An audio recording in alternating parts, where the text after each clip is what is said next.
बच्चों थर्मोडायनेमिक्स का एक इंपॉर्टेंट रिलेशन होता है जिसे हम मेयर रिलेशन कहते हैं। इसे मेयर फॉर्मूला भी कहा जाता है। मेयर फॉर्मूला होता क्या actually, Cp minus Cv equal to R।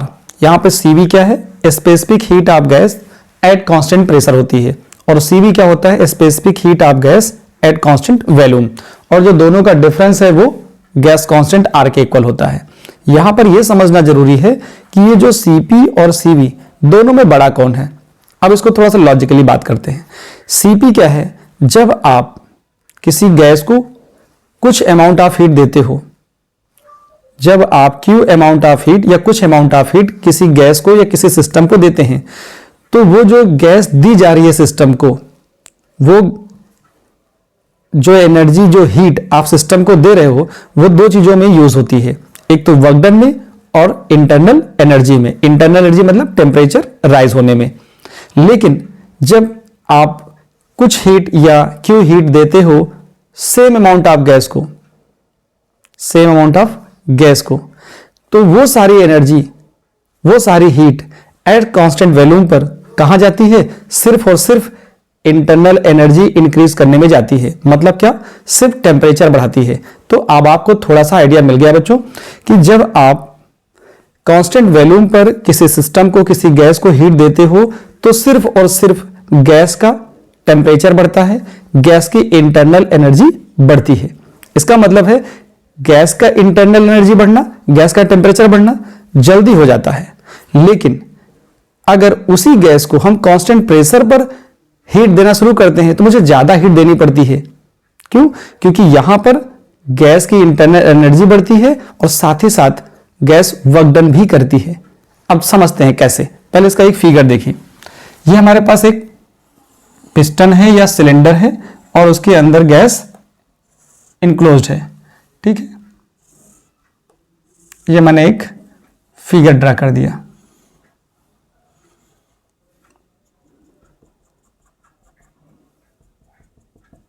यहां पर हमारे पास म्यू मोल आइडियल गैस है। कितनी है? म्यू मोल आइडियल गैस है। म्यू मोल आइडियल गैस है ये मेरे पास। तो मैं इसको लैंग्वेज में भी लिख सकता हूं, कंसीडर म्यू मोल आइडियल गैस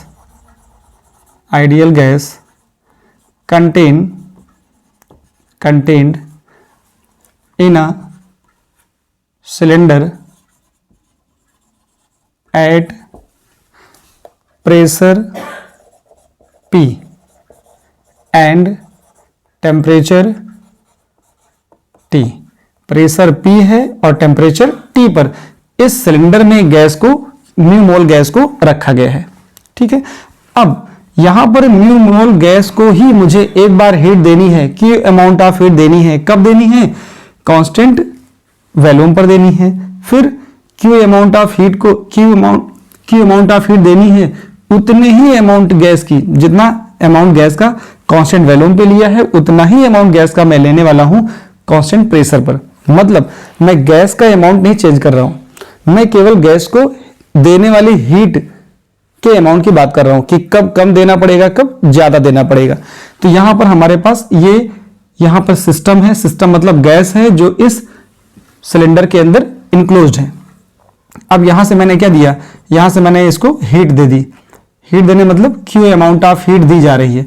अब Q अमाउंट ऑफ हीट कब ज्यादा लगेगी, कब कम लगेगी, यही समझना है। तो यहां लिखा जाएगा from the first law of thermodynamics. मतलब मैंने फ्लोट लिख दिया, इसका मतलब होता है from the first law of thermodynamics. क्या होता है? यहां होता है Q is equal to delta U plus W, ठीक है। तो Q इज इक्वल टू हो जाएगा delta U plus P delta V। ये हमारे पास बच्चों इक्वेशन 1 आ गई। अब मैं यहां पे लिखूंगा क्या, एट कांस्टेंट वॉल्यूम। जब कांस्टेंट वॉल्यूम की बात की जाती है, इसका मतलब है कि हम इस गैस को, इस सिस्टम को कितनी हीट दें कि इस गैस का टेम्परेचर सिर्फ डेल्टा T डिग्री सेल्सियस बढ़े। क्यों? क्योंकि जब कांस्टेंट वॉल्यूम पर किसी गैस को, किसी सिस्टम को हीट दी जाती है तो वो सारी की सारी हीट सिर्फ और सिर्फ इंटरनल एनर्जी इंक्रीज करने में खर्च होती है। कोई वर्क डन नहीं होता है, तो टेम्परेचर गैस का जल्दी राइज कर जाता है। मतलब जो delta T degree Celsius temperature है गैस का, वो जल्दी बढ़ जाएगा, क्योंकि कोई वर्क डन करना नहीं है गैस को। तो यहां क्या आएगा, at constant volume let Q amount of heat is given to the gas,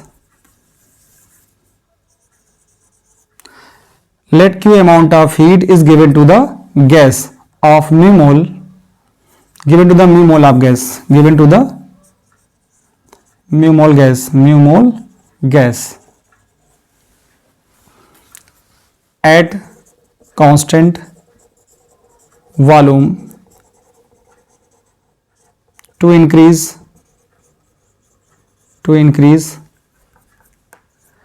temperature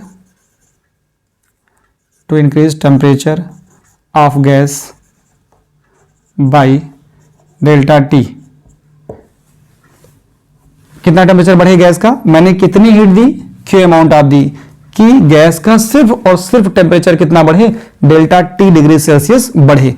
तब क्या ले सकता हूं मैं, तब मेरे पास यहां Q इक्वल टू कितना आ जाएगा, यहां पे Q इक्वल टू आ जाएगा, यहां से आएगा mu C V delta T. कैसे आता है जरा देखो, ये बच्चों ये होता ये है कि जो CV होता है वो क्या आ जाता है, Q upon mu delta T होता है। ये मोलर स्पेसिफिक हीट है, तो यहाँ पे क्या आ जाएगा, मोलर स्पेसिफिक हीट है, इसका मतलब CV, अगर यहाँ पे ये मैं CV लिख रहा हूँ तो यहाँ ये Q upon mu delta T है, तो इसका मतलब Q, अगर कांस्टेंट वॉल्यूम की बात करूंगा तो यहाँ V लिखना पड़ेगा। तो यहाँ QV जो आया है, तो QV V ना लिख करके मैं समझ रहा हूँ कि मैंने Q अमाउंट ऑफ हीट दी है सिस्टम को, गैस को, तो Q इक्वल टू फॉर्मूला होता है CV equal to Q upon mu delta T. अगर मैं कांस्टेंट प्रेशर की बात करूंगा तो CP equal to Q upon mu delta T आ जाएगा, यहां पर ये आ जाएगा। एंड जो W होता है बच्चों वो P डेल्टा V होता है। अब यहां पे क्या है, कांस्टेंट वॉल्यूम है, कांस्टेंट वॉल्यूम का मतलब होता है delta V is equal to zero. Delta V zero होगा तो इसका मतलब क्या आ जाएगा, P जीरो आएगा, तो यहां से रिजल्ट क्या आएगा, जीरो आ जाएगा। तो मैं लिखूंगा यूजिंग फर्स्ट क्या आ जाएगा, यहां से देखो mu CV delta T is equal to delta U, और ये आगे जीरो हो गया, इसका मतलब delta U is equal to आ गया है म्यू CV डेल्टा टी। ये आपको मिल गया है। Increase in internal energy at constant volume मिल गया है। ठीक है, आपने कुछ अमाउंट ऑफ हीट दी है जिससे कि गैस का temperature delta T degree Celsius बढ़े। अब कितनी हीट दी, मैंने Q अमाउंट ऑफ हीट दी, तो उससे गैस का टेम्परेचर सिर्फ डेल्टा टी बढ़ा है। ऐसा ही मैं काम करूंगा एट कांस्टेंट प्रेशर पर, सेम अमाउंट ऑफ हीट होगी, सेम अमाउंट ऑफ गैस होगी, और हीट ज्यादा आपकी बार देनी पड़ेगी। क्यों, क्योंकि गैस का temperature delta T degree Celsius बढ़े, ठीक है, इसके लिए कांस्टेंट प्रेशर पर गैस को वर्क भी करना पड़ता है, तो हीट अब थोड़ी ज्यादा देनी पड़ेगी। ऐसा आप फील भी कर सकते हो। अगर गैस वर्क डन नहीं कर रही है, गैस का टेम्परेचर जल्दी राइज कर जाएगा, लेकिन अगर गैस की इंटरनल एनर्जी भी बढ़े और साथ में वो वर्क डन भी कर रही हो, तो गैस का temperature delta T degree Celsius होने में कुछ टाइम लगेगा। समझ में आता है, लिखते जा रहा हूं, देखो क्या लिखना चाहिए, eight constant pressure, eight constant pressure पे क्या होगा, late Q amount of heat is given to the same amount of gas,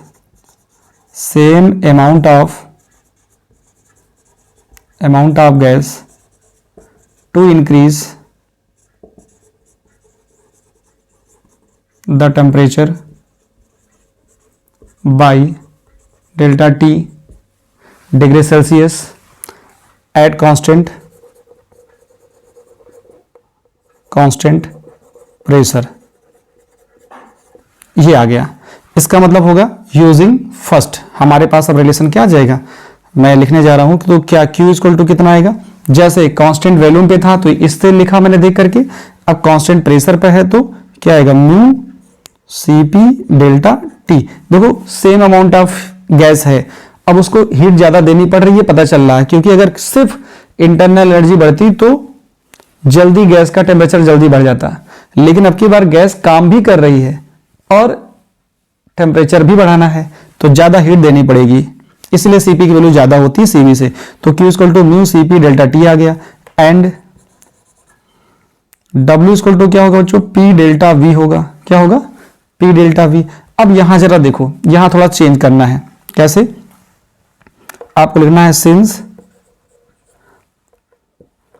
for ideal gas क्या होता है, PV इक्वल टू होता है म्यू आर टी।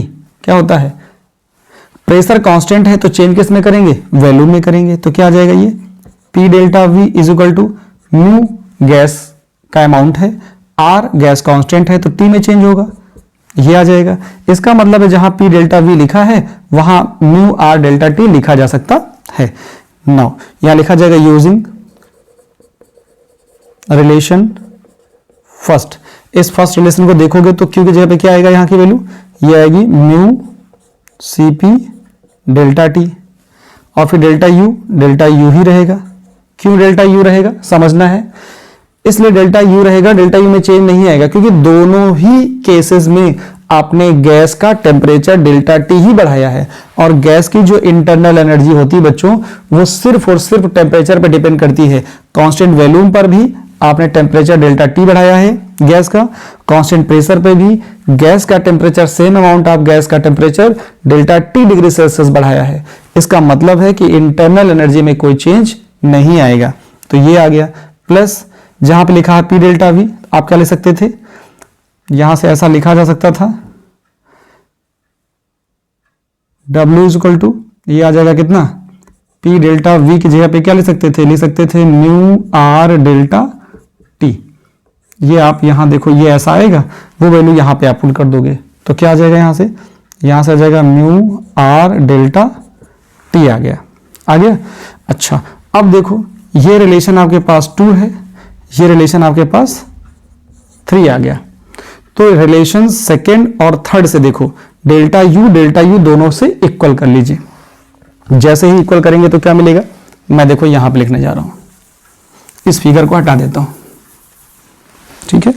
अभी देखो from relation 1 and 2, from relation 1 and 2, यहां से कितना है, यहां से देखो डेल्टा U कितना आ जाएगा, ये आएगा mu Cp delta T minus mu R delta T is equal to mu Cv delta T। यहां से क्या कैंसिलेशन होगा, अब देखो म्यू भी कैंसिल हो जाएगा, डेल्टा T भी हट जाएगा, तो क्या आएगा Cp minus R is equal to Cv। यहां से ले सकते हो Cp minus Cv is equal to R। बच्चों यही होता है मेयर्स फॉर्मूला। यहां पर एक दो चीजें मैं और आपको बता दूं नोट में कि Cp minus Cv is equal to R is true कब, when Cp Cv and R have same unit। क्या होनी चाहिए, इन सब की यूनिट क्या हो, सेम हो, मतलब जूल में हो। Is true when Cp Cv are in joule, तो ऐसा लिखा जाएगा। अब अगर ऐसा हो, क्या ये हो अगर कहीं when Cp and Cv are in